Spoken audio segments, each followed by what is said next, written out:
देश के यशस्वी मुख्यमंत्री और गरीबों के कल्याण के प्रति पूरी तरह से समर्पित मुख्यमंत्री, लोकप्रिय मुख्यमंत्री श्रीमान शिवराज सिंह जी चौहान और यहां के मंत्री प्रभारी श्री बृजेंद्र प्रताप सिंह जी,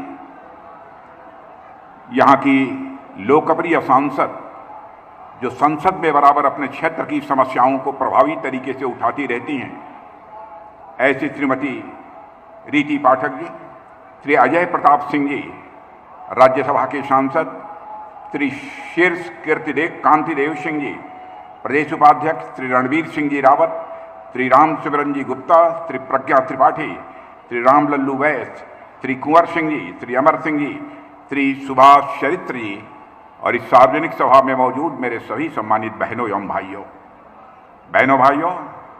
सिंगरौली की किसी सार्वजनिक सभा को संबोधित करने के लिए लंबे अरसे के बाद आप सबके बीच खड़ा हुआ। जब श्रीमती रीति पाठक का चुनाव हो रहा था लोकसभा का, उस दौरान मैं आप सबके बीच आया था और मैंने यह कहा था कि यदि रीति पाठक को आप भारी मतों से विजय दिलाएंगे तो मैं सिंगरौली की जनता के प्रति आभार व्यक्त करने के लिए मैं निश्चित रूप से आप सबके बीच में आऊंगा और आज मैं आप सबके बीच यहां पर मौजूद हूं। बहनों भाइयों, शिवराज सिंह जी चौहान ने मुझे आमंत्रित किया कि हम गरीबों के कल्याण में कुछ कार्यक्रम हमने हाथ में लिए हैं और बहुत सारी ऐसी योजनाएं हैं जिनका शिलान्यास होगा, लोकार्पण होगा, गरीबों को भूमि आवंटित की जाएगी और उस कार्यक्रम में आप शिरकत कीजिए। इसलिए आज आप सबके बीच में यहां पर मौजूद हूं। लेकिन आज जो यह दृश्य अपनी आंखों के सामने मैं देख रहा हूं बहनों भाइयों, मैं कह सकता हूं यह जनसभा नहीं है बल्कि जन सैलाब अपनी आंखों के सामने देख रहा हूं। इसकी हमने कल्पना नहीं की थी कि सिंगरौली में इतना बड़ा जन सैलाब हमको देखने को मिलेगा। लगातार कई वर्षों से मुख्यमंत्री के रूप में शिवराज सिंह जी चौहान अपनी जिम्मेदारी निभा रहे हैं। वह कैसा काम कर रहे हैं यह मुझे बतलाने की जरूरत नहीं है, क्योंकि जब भी विधानसभा का चुनाव होता है इस मध्य प्रदेश की जनता अपने आप उन्हें सर्टिफिकेट देती है, एक अच्छा काम करने की सर्टिफिकेट देती है और बराबर वह विजय हासिल करते हैं। उनके बारे में मैं जितना भी कहूं, जमीन से जुड़कर काम करने वाला कार्यकर्ता शिवराज सिंह चौहान आज से नहीं है, बल्कि भारतीय जनता पार्टी में जब युवा मोर्चे के कार्यकर्ता के रूप में काम कर रहे थे तब से मैं शिवराज सिंह जी चौहान को मेरे बहनों भाइयों देख रहा हूं। यदि मैं कहूं जैसे हमारे प्रधानमंत्री जी मोदी जी, वैसे ही हमारे शिवराज सिंह जी चौहान, इन लोगों की सरकार पूरी तरह से गरीबों के कल्याण के प्रति समर्पित है, तो यह कहना भी अतिशयोक्तिपूर्ण नहीं होगा। जो भी योजनाएं चाहे हमारे प्रधानमंत्री चलाते हों, राज्य में हमारे मुख्यमंत्री शिवराज सिंह जी चलाते हों, मैं देखता हूं हर योजना का केंद्र बिंदु यदि कोई होता है इस राज्य का अथवा इस देश का, गरीब व्यक्ति होता है। गरीबों का कल्याण, बहनों भाइयों, जहां हमारी यह प्रतिबद्धता है, गरीबों का कल्याण यह हमारी प्रेरणा है। गरीबों का कल्याण यह हम सबके जीवन का एक मंत्र है। हमारे प्रधानमंत्री मोदी जी ने जो भी कदम उठाए हैं, बहुत विस्तार में जाकर यहां पर इसकी चर्चा नहीं करना चाहूंगा। क्या कभी किसी ने सोचा था ऐसा भी प्रधानमंत्री इस देश में आएगा कि इस हिंदुस्तान में वह यह संकल्प ले कि 2024 समाप्त होते होते हम ऐसे हालात पैदा कर देंगे कि एक व्यक्ति भी, एक परिवार भी शेष नहीं बचेगा जिस परिवार को अपना सिर ढकने के लिए पक्का छत न मुहैया हो जाए। एक भी परिवार शेष नहीं बचेगा जिसको पीने के लिए घर में पानी न मुहैया हो जाए। एक परिवार भी ऐसा शेष नहीं बचेगा जिस परिवार की माताएं बहनें लकड़ी जलाकर, अंगीठी जलाकर वो अपना भोजन नहीं पकाएंगी, बल्कि गैस सिलेंडर के माध्यम से अपना भोजन पकाएंगी। इसकी क्या कभी किसी ने कल्पना की थी? कई कदम उठाए आयुष्मान भारत योजना के अंतर्गत, उसे लागू कर दिया। यदि कोई बीमार हो जाता है तो मेरे बहनों भाइयों, 5 लाख रुपए तक का उसका मुफ्त इलाज किया जाएगा। और ये 1 साल में यदि उसकी बीमारी ठीक नहीं होती है तो अगले वर्ष भी 5 लाख रुपए का उसका मुफ्त इलाज किया जाएगा। भारत ही नहीं, दुनिया के किसी भी देश में इस प्रकार की योजना बहनों भाइयों देखने को आपको नहीं मिलेगी। कई ऐसे अद्भुत कार्य हमारी सरकार ने किए हैं बहनों भाइयों, जो कुछ भी कहा जाए इसके बारे में वह कम है। आज ऊर्जा की राजधानी इस सिंगरौली में हम यहां पर मौजूद हैं। हितग्राही सम्मेलन यह हो रहा है। लगभग 27,000 से अधिक परिवारों को आज शिवराज जी ने भूमि आवंटित किया है।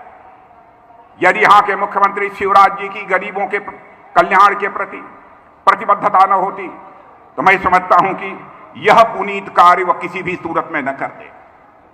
तरह तरह के प्रलोभन देकर नेताओं ने जनता का समर्थन हासिल किया है बहनों भाइयों। इधर उधर के वादे करके लोगों का जनता उन्होंने समर्थन हासिल किया है। लेकिन भारतीय जनता पार्टी हिंदुस्तान की एक ऐसी राजनीतिक पार्टी है बहनों भाइयों, जो कहती है उसे करके दिखाती है। और मैं दावे के साथ कह सकता हूं कि हमारे घोषणा पत्रों को के पन्नों को पलटकर यदि कोई देखे, यह देखेगा चुनाव के समय अपने घोषणा पत्र में जो भी बातें करते हैं, हम जो भी वादे करते हैं, अक्षरशः हम अपने वादे को पूरा करते हैं मेरे बहनों भाइयों। हमारे कृति और कथन, हमारे कथनी और करनी में अंतर नहीं होता है। आजाद भारत के इतिहास में नेताओं की कथनी और करनी में अंतर होने के कारण ही भारत की राजनीति और भारत के नेताओं पर से जनता का विश्वास धीरे धीरे समाप्त होता चला गया। लेकिन हमारी भारतीय जनता पार्टी ने भारत की राजनीति में पैदा हुए इस विश्वास के संकट को चुनौती के रूप में स्वीकार किया बहनों भाइयों। और भारत ही नहीं, दुनिया का कोई व्यक्ति यह नहीं कह सकता कि भारतीय जनता पार्टी ने चुनाव के समय जो कुछ भी कहा था उस वादे को पूरा नहीं किया। हमारे घोषणा पत्रों को उठाकर आप देखिए, जब जो कहा सब किया। आज शिवराज सिंह जी चौहान ने 4,000 रुपया किसानों के खाते में डाला है। प्रधानमंत्री किसान सम्मान निधि के अंतर्गत हमारे प्रधानमंत्री प्रतिवर्ष हर किसान के खाते में 6,000 रुपया जमा कर रहे हैं। वहीं पर हमारे यहां के शिवराज सिंह चौहान जैसा मुख्यमंत्री है, जिसने फैसला किया 6,000 तो हमारे प्रधानमंत्री जी दे रहे हैं, तो 4,000 मैं मध्य प्रदेश के किसान भाइयों को प्रतिवर्ष मैं अतिरिक्त मुहैया कराऊंगा। क्या यह छोटी बात है? इससे बड़ी और संवेदनशीलता किसी मुख्यमंत्री की क्या हो सकती है? बहनों भाइयों, मैं आपको याद दिलाना चाहता हूं, राजीव गांधी भारत के प्रधानमंत्री थे। एक बार राजीव गांधी ने चिंता व्यक्त करते हुए यह कहा था, क्या करें, हम ऊपर से 100 पैसा भेजते हैं लेकिन नीचे पहुंचते पहुंचते 14 पैसा बामुश्किल लोगों की जेबों में पहुंच पाता है, लोगों तक पहुंच पाता है। यह चिंता उन्होंने व्यक्त की थी। लेकिन आज हमारे प्रधानमंत्री नरेंद्र मोदी जी ने वह करिश्मा करके दिखाया है बहनों भाइयों, कि आज यदि 100 रुपया दिल्ली के बैंक के खातों से चलता है तो 100 का 100 पैसा, 100 का 100 रुपया आपके खाते में पहुंचता है। भ्रष्टाचार को भाषण देकर समाप्त नहीं किया जा सकता। भ्रष्टाचार को कम करना है तो भाषण से भ्रष्टाचार कम नहीं होगा। भ्रष्टाचार को यदि समाप्त करना है, भ्रष्टाचार को कम करना है, तो सिस्टम में, व्यवस्था में बदलाव लाकर ही भ्रष्टाचार को कम किया जा सकता है अथवा भ्रष्टाचार को समाप्त किया जा सकता है। इस दृष्टि से आजाद भारत में पहली बार यदि किसी प्रधानमंत्री ने कदम उठाया है तो उस प्रधानमंत्री का नाम है नरेंद्र मोदी। बहनों भाइयों, यह कोई हमारी छोटी उपलब्धि नहीं है। फैसला किया है हमारी सरकार ने, हिंदुस्तान का एक भी जिला शेष नहीं बचेगा जिस जिले में कम से कम एक मेडिकल कॉलेज न खुल जाए। हर राज्य में जितने एम्स थे, आज राज्यों में बड़ी संख्या में नए नए एम्स खुलते जा रहे हैं। और आज तक आपको जानकर खुशी होगी कि 648 मेडिकल कॉलेज भारत में अतिरिक्त बनकर तैयार हो गए हैं। क्या यह कोई छोटी उपलब्धि है? और इन्होंने जिस कॉलेज की बात अभी यहां पर की है, शासकीय माइनिंग इंजीनियरिंग कॉलेज सिंगरौली, मैं शिवराज सिंह जी, मैं आपको बधाई देना चाहता हूं। आपके सिंगरौली के शासकीय माइनिंग इंजीनियरिंग कॉलेज के जो छात्र निकलेंगे वह केवल सिंगरौली के माइनिंग में काम नहीं करेंगे, यहां के ही ऊर्जा क्षेत्र में काम नहीं करेंगे, बल्कि सारे हिंदुस्तान के हर क्षेत्र में जाकर अपनी भूमिका निभाएंगे और दुनिया के दूसरे देशों में भी एक्सपर्ट बनकर वह जाएंगे और वहां के लोगों को भी अन्य प्रकार की तकनीकी सहायता भी वह मुहैया कराएंगे। यह काम शिवराज सिंह जी, आपने कोई छोटा काम नहीं किया है, बड़ा काम आपने किया है और इसके लिए मैं सचमुच आपको मैं बधाई देना चाहता हूं। मेडिकल कॉलेज भी सिंगरौली में खोल लें, यह सब कोई छोटी बातें नहीं है बहनों भाइयों। और मैं खदान आवंटन की प्रक्रिया को हमारी सरकार ने पारदर्शी बनाया है। बहनों भाइयों, पहले खदान को लेकर भ्रष्टाचार होता था कि नहीं होता था? होता था कि नहीं होता था? लेकिन अब कोई मां का लाल खदान के आवंटन के मामले में भ्रष्टाचार करने की हिम्मत नहीं कर सकता है। बहनों भाइयों, ऐसी सरकार बनी है। जहां तक सड़कों के निर्माण का प्रश्न है, पहले बामुश्किल इस देश में प्रतिदिन 3 किलोमीटर, 4 किलोमीटर, 6 किलोमीटर सड़कों का निर्माण होता था। आज जब से हम लोगों की सरकार मोदी जी के नेतृत्व में बनी है बहनों भाइयों, हिंदुस्तान में प्रतिदिन 37 किलोमीटर सड़कों का निर्माण हो रहा है। यह करिश्मा यदि कोई सरकार कर सकती है तो भारतीय जनता पार्टी की ही सरकार कर सकती है। कई ऐसी योजनाएं, मोबाइल का जहां तक सवाल है बहनों भाइयों, मोबाइल 2014 में 92%, 100 में 92 मोबाइल दुनिया के दूसरे देशों से भारत में आते थे। लेकिन आपको जानकर खुशी होगी कि आप जो मोबाइल का प्रयोग करते हैं उसमें 97% मोबाइल अब कहीं बनते हैं तो भारत की धरती पर बनते हैं, भारतवासियों के हाथों से बनते हैं। बहनों भाइयों, यह करिश्मा यहां पर हुआ है। कार बनाने के मामले में, कार मैन्युफैक्चरिंग के मामले में जो भारत दुनिया में बहुत पीछे था, जापान जिसमें आगे माना जाता था, जापान को भी पछाड़कर आज भारत दुनिया के 3 देशों में आकर खड़ा हो गया है यहां पर कि सबसे अधिक कार का निर्माण होता है। स्टील बनाने के मामले में भी हमारा यह भारत दुनिया के दूसरे नंबर पर आकर खड़ा हो गया है। और डिफेंस मिनिस्ट्री, रक्षा मंत्रालय का जहां तक सवाल है मेरे बहनों भाइयों, पहले हमको हथियार, गोले, बारूद, मिसाइल, बंदूक, यह सब यदि हमको मंगाने होते थे, पैटर्न टैंक, हम दुनिया के दूसरे देशों से उसे हम आयात करते थे, उसे मंगाते थे। लेकिन अब हम लोगों ने फैसला किया है कि अब दुनिया के दूसरे देशों से यह सब सामान आयात नहीं करेंगे, बल्कि सारे यह रक्षा से जुड़े हुए हथियार, मिसाइल, बम, गोले, एमिनिशन भारत की धरती पर बनेंगे और भारतवासियों के हाथों से बनेंगे और सारी दुनिया के लिए भी बनेंगे। रक्षा के मामले में भी हम भारत को आत्मनिर्भर बनाना चाहते हैं। यह कोई छोटी उपलब्धि नहीं है। यह सब सारे बड़े बड़े काम हमारी सरकार ने किए हैं बहनों भाइयों, हमारे प्रधानमंत्री ने किए हैं। और जिस समय 2014 में हम लोगों की सरकार बनती थी तो हमारा भारत दुनिया के जो 10 देश थे उन 10 देशों में अर्थव्यवस्था यानी जिसे कहते हैं धन दौलत के मामले में दुनिया के 10 देशों में था, 10वें नंबर पर था धन दौलत के मामले में दुनिया में। लेकिन आज आपको जानकर खुशी होगी कि 8 वर्षों के अंदर ही वह करिश्मा यह भारत के अंदर हो गया कि आज हमारा देश दुनिया के 10वें नंबर पर नहीं है बल्कि दुनिया के देशों के 5वें नंबर पर पहुंच गया है। बहनों भाइयों, यह है हमारा भारत। और मैं विश्वास के साथ कहना चाहता हूं, और यह मैं ही नहीं कह रहा हूं बल्कि दुनिया के अर्थशास्त्री भी कह रहे हैं कि 2027 समाप्त होते होते यह भारत धन दौलत के मामले में यानी अर्थव्यवस्था के आकार के मामले में दुनिया के 3 देशों में आकर खड़ा हो जाएगा, यानी अमेरिका, चीन और उसके बाद यदि कोई देश होगा तो वह भारत होगा। बहनों भाइयों, भारत होगा। और मैं दावे के साथ कह सकता हूं, जितना मुझे अर्थशास्त्र के बारे में जानकारी है, ऐसे ही यदि भारत आगे बढ़ता रहा तो 2047 आते आते धन दौलत के मामले में यानी दुनिया का सबसे धनवान देश यदि कोई गिना जाएगा तो हमारा और आपका देश यह भारत गिना जाएगा मेरे बहनों भाई।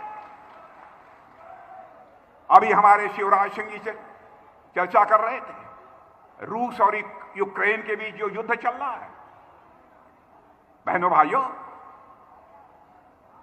हमारे यूक्रेन में जो भारत के 22,000 से अधिक बच्चे फंसे हुए थे, उनके माता पिता यहां शोर मचा रहे थे कि हमारे बच्चे यूक्रेन में फंसे हैं, कभी भी उनके जान के ऊपर संकट आ सकती है। भारत सरकार को, प्रधानमंत्री मोदी जी को जल्दी से उन्हें बाहर लाना चाहिए। आसान काम नहीं था। दुनिया के कई देशों के बच्चे यूक्रेन में पढ़ रहे थे। रूस भी कोई कमजोर देश नहीं है। रूस के साथ यूक्रेन की लड़ाई चल रही थी। दुनिया का कोई भी प्रधानमंत्री, राष्ट्रपति जिस काम को नहीं कर पाया, उस काम को यदि किसी ने किया तो हमारे प्रधानमंत्री नरेंद्र मोदी जी ने किया है। बहनों भाई, आप ये कहेंगे कि मोदी जी ने कौन सा करिश्मा कर दिया। उन्होंने रूस के राष्ट्रपति मिस्टर पुतिन से भी बात की और यूक्रेन के राष्ट्रपति जेलेंस्की से भी बात की और अमेरिका के राष्ट्रपति बाइडेन से भी बात की। तीनों से बात किया और दुनिया का कोई नेता नहीं कर सकता था। बात किया और थोड़ी देर के लिए युद्ध रोक दिया गया और हमारे सारे भारतवासी बच्चे भारत वापस आ गए। यह है भारत। दुनिया में भारत की हैसियत बढ़ी है। दुनिया की नजरों में अब हमारा भारत यह कमजोर भारत नहीं रहा है। दुनिया की नजरों में मेरे बहनों भाइयों, हमारा भारत अब यह ताकतवर भारत बन गया है। ऐसा नहीं है कि जो चाहे भारत को आंख दिखाकर निकल जाए। लेकिन हमारे कांग्रेस के नेता लोग भारतीय जनता पार्टी को बदनाम करें, हमें कोई आपत्ति नहीं है। लेकिन हमारे भारत के सेना के जवानों के शौर्य और पराक्रम पर भी वह सवालिया निशान लगाने की जरूरत करते हैं। बहनों भाइयों, जो हमारा सेना का जवान हमारे देश की सीमाओं की सुरक्षा करता है, अपनी जिंदगी जोखिम में डालकर,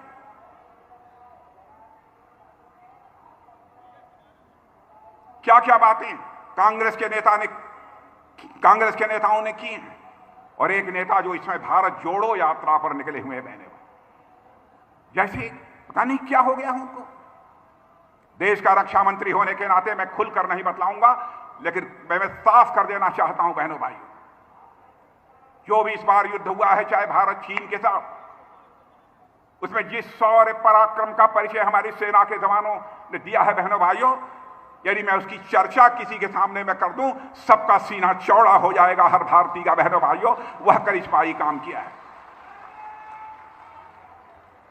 और मैं आपसे भी अनुरोध करना चाहूंगा, एक बार हाथ उठाकर तालियां बजाकर भारत के सेना के जवानों की हौसला अफजाई की जानी चाहिए, उनका स्वागत किया जाना चाहिए। भारत अब पहले जैसा भारत नहीं रहा है, जो चाहे वह आंख दिखाकर निकल जाए, वैसा भारत नहीं है। भारत अब बदल चुका है मेरे बहनों भाइयों, आप यकीन रखना। और अब तक जिस शौर्य पराक्रम का परिचय हमारे जवानों ने दिया है, अद्भुत है। लेकिन बार बार उस सेना के बारे में इधर उधर की बातें की जाती हैं। मेरी समझ में नहीं आता क्या हो गया है इन लोगों को। अंतर्राष्ट्रीय जगत में, सारी दुनिया में भारत का कद ऊंचा हुआ है मेरे बहनों भाइयों। अंतर्राष्ट्रीय जगत में भारत की प्रतिष्ठा बढ़ी है। आप यहां के लोग भी यदि दुनिया के दूसरे देशों में रहते होंगे, आप उनसे पूछिए कि देश के रक्षा मंत्री राजनाथ सिंह आए थे, बोल कर गए हैं, क्या यह सच है कि नहीं है। पहले भारत कुछ बोलता था तो दुनिया भारत की बातों को गंभीरतापूर्वक नहीं सुनती थी। अब भारत बोल रहा है, कमजोर देश है, जो सुनना चाहिए उसको भी लोग अनसुना कर देते थे। लेकिन आज अंतर्राष्ट्रीय जगत में भारत की वह हैसियत बनी है कि अंतर्राष्ट्रीय मंचों पर यदि कुछ भारत बोलता है मेरे बहने भाइयों, तो दुनिया कान खोलकर सुनती है भारत बोल क्या रहा है। यह भारत की हैसियत बड़ी है।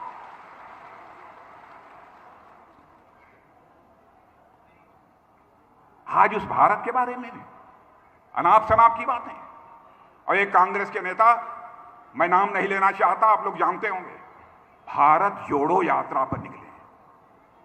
बहनों भाइयों, भारत हमारा टूट रहा है। मैं आपसे पूछना चाहता हूं, आपसे पीछे के लोगों से मैं पूछना चाहता हूं, क्या हमारा भारत टूट रहा है? इधर के लोगों से पूछना चाहता हूं, क्या टूट रहा है? वो भारत जोड़ने के लिए निकले हैं। भारत को टूटना था तो एक बार टूट चुका, 1947 में ही टूट चुका। भारत माता के दो टुकड़े हो गए, भारत पाकिस्तान बन गया। बहनों भाइयों, उस समय भी हमारे जो नेता थे, उनके दिल की यह हसरत थी, उनकी भी अलग थी, भारत टूटना नहीं चाहिए, लेकिन हो गया। उसके बारे में मैं कोई टिप्पणी नहीं करना चाहता, किन परिस्थितियों में हुआ है। और आज राहुल गांधी चारों तरफ घूम घूम कर कह रहे हैं हिंदुस्तान में नफरत ही नफरत चारों तरफ है। मैं उनसे पूछना चाहता हूं, हिंदुस्तान में नफरत पैदा करने का काम कौन कर रहा है? क्या सारे देश में मोदी जी लोगों के बीच नफरत पैदा करने का काम कर रहे हैं? क्या मध्य प्रदेश में शिवराज सिंह जी लोगों के बीच नफरत पैदा करने का काम कर रहे हैं? मैं आपसे इस सवाल का जवाब चाहता हूं बहनों भाइयों, क्या यह नेता लोगों के बीच नफरत पैदा कर रहे हैं? कहां उनको नफरत दिखाई देता? सारी दुनिया में या कांग्रेस के लोग भारत को बदनाम कर रहे हैं मेरे बहनों भाइयों, इसका उन्हें जवाब दिया जाना चाहिए। सारी दुनिया में भारत की छवि खराब करने की कोशिश कर रहे हैं कि भारत में नफरत ही नफरत है। जिस भारत की इज्जत सारी दुनिया में बढ़ी है, जिस भारत ने, और दुनिया का इकलौता देश हमारा यह भारत है बहनों भाइयों, कि भारत की सीमा में रहने वाले लोगों को ही अपने परिवार का सदस्य नहीं माना है, बल्कि पूरे विश्व की धरा पर रहने वाले लोगों को अपने परिवार का सदस्य मानते हुए वसुधैव कुटुंबकम का संदेश सारे विश्व को, यदि दुनिया को कहीं से गया है तो केवल और केवल हमारे और आपके देश भारत की धरती से गया है मेरे बहनों भाई। और उस भारत को बदनाम किया जा रहा है कि भारत में नफरत ही नफरत है। राहुल जी, आपको हो क्या गया है? मोदी जी नफरत पैदा कर रहे हैं। नफरत पैदा करके आप पुनः सत्ता हासिल करना चाहते हैं। नफरत पैदा करके सत्ता नहीं हासिल की जा सकती है। यदि सत्ता हासिल की जा सकती है तो बहनों भाइयों, जनता का विश्वास प्राप्त करके, जनता की मोहब्बत हासिल करके ही प्राप्त की जा सकती है। जैसे हमारे शिवराज सिंह जी यहां मध्य प्रदेश में कर रहे हैं। इधर उधर की बातें जो मन आता है वह बोलते रहते हैं। बहनों भाइयों, हमारे भारत ने कभी भी जाति, पंथ, मजहब इस आधार पर कभी भेदभाव नहीं किया। जो भी भारत माता की कोख से पैदा हुआ है, सभी भाई भाई हैं। भारत को जो आजादी हासिल हुई है, उसमें अपना बलिदान देने का काम हर धर्म के लोगों ने किया है। चाहे वह चंद्रशेखर आजाद, सरदार भगत सिंह हो, चाहे खुदीराम बोस हो, चाहे अशफाक उल्लाह खां हो।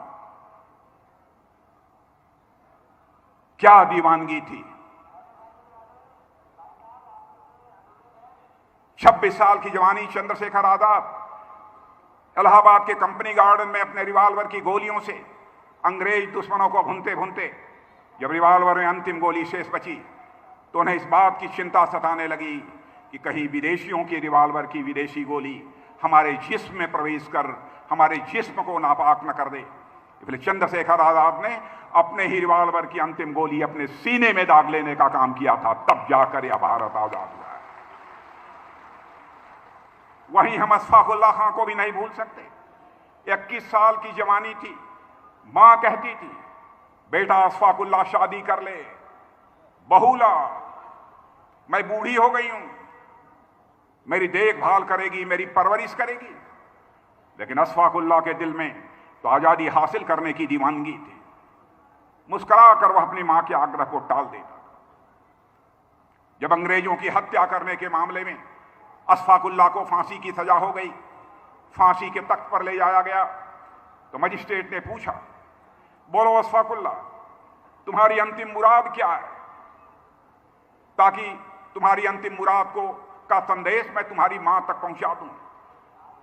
अशफाक उल्लाह खां ने कहा, ऐ मजिस्ट्रेट, जाकर मेरी मां तक संदेश पहुंचा दे कि तुम्हारा बेटा अशफाकुल्लाह आज फांसी के तख्त पर खड़े होकर अपनी शादी रचाने जा रहा है, अपनी निकाह करने जा रहा है।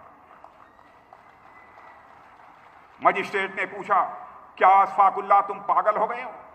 कहां है वह लड़की जिस लड़की के साथ फांसी के तख्त पर खड़े होकर तुम शादी रचाने जा रहे हो? बहादुर अशफाकुल्लाह खान ने कहा था, मेरे बहनों भाइयों, क्या मजिस्ट्रेट, पागल मैं नहीं हो गया हूं, अंधे तुम हो गए हो। क्या तुझे दिखाई नहीं देता है? मेरी आंखों के सामने यह जो फांसी का फंदा है, यही वह हमारी महबूबा है जिसे आज मैं अपने गले से लगाने जा रहा हूं, जिसके साथ मैं शादी रचाने जा रहा हूं। मैं राहुल जी विनम्रतापूर्वक कहना चाहता हूं, नफरत की बात करके हिंदुस्तान की छवि को दुनिया में खराब मत करिए।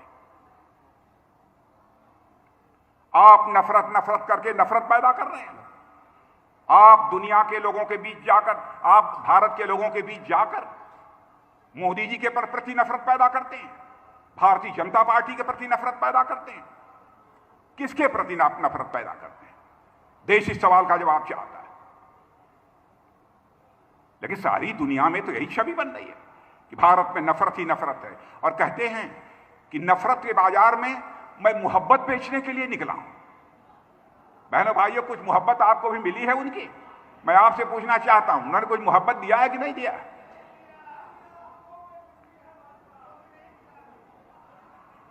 बताइए। अब मोहब्बत के बारे में वो क्या जाने?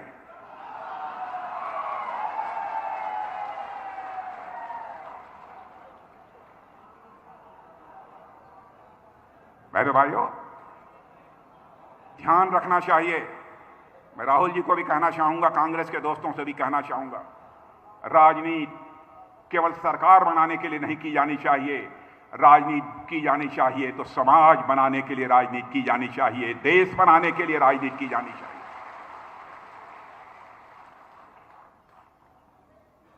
भारत की प्रतिष्ठा, भारत की आन बान शान के साथ राहुल गांधी जी खिलवाड़ मत करो। भारत आगे बढ़ रहा है, सहयोग कर सकते हो आप सहयोग करो, नहीं कर सकते हो आप चुप्पी साध कर बैठ जाओ।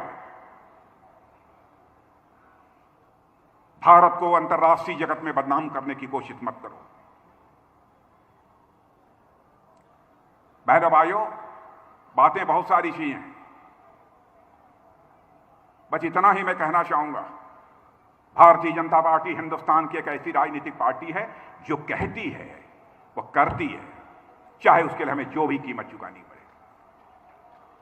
और आपको विश्वास दिलाता हूं कि भारत की राजनीति में विश्वसनीयता का संकट, क्राइसिस ऑफ क्रेडिबिलिटी, हम लोग किसी भी सूरत में नहीं पैदा होने देंगे। और देश का रक्षा मंत्री होने के नाते भी मैं कहना चाहता हूं, आप स्वस्थ रहिएगा। देश की सीमाओं पर यदि बुरी नजर डालने की कोई कोशिश करेगा तो भारत के अंदर वह ताकत है कि उसका मुंहतोड़ जवाब दे सकता है, यकीन रखना।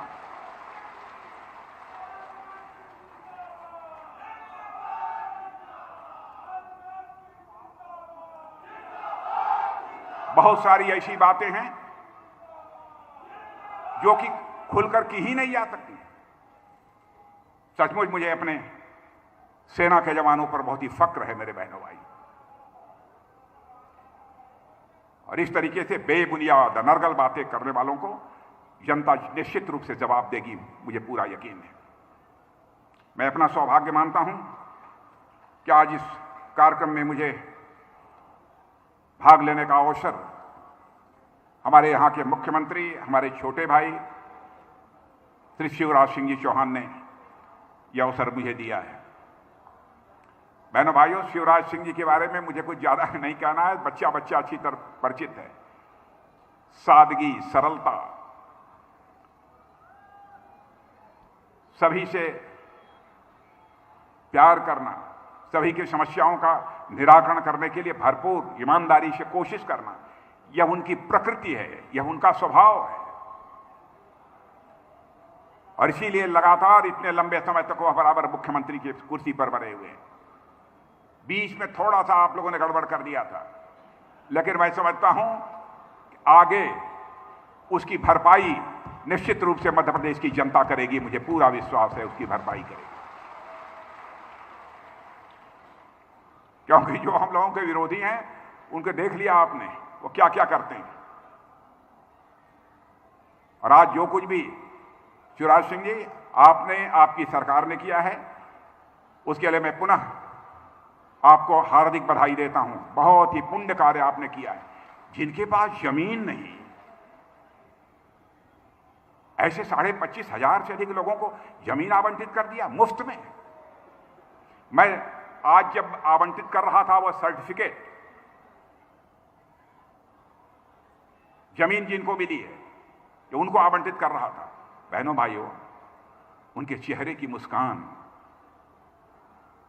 उनके परिवार के सदस्यों के चेहरे की मुस्कान देखने बनती थी।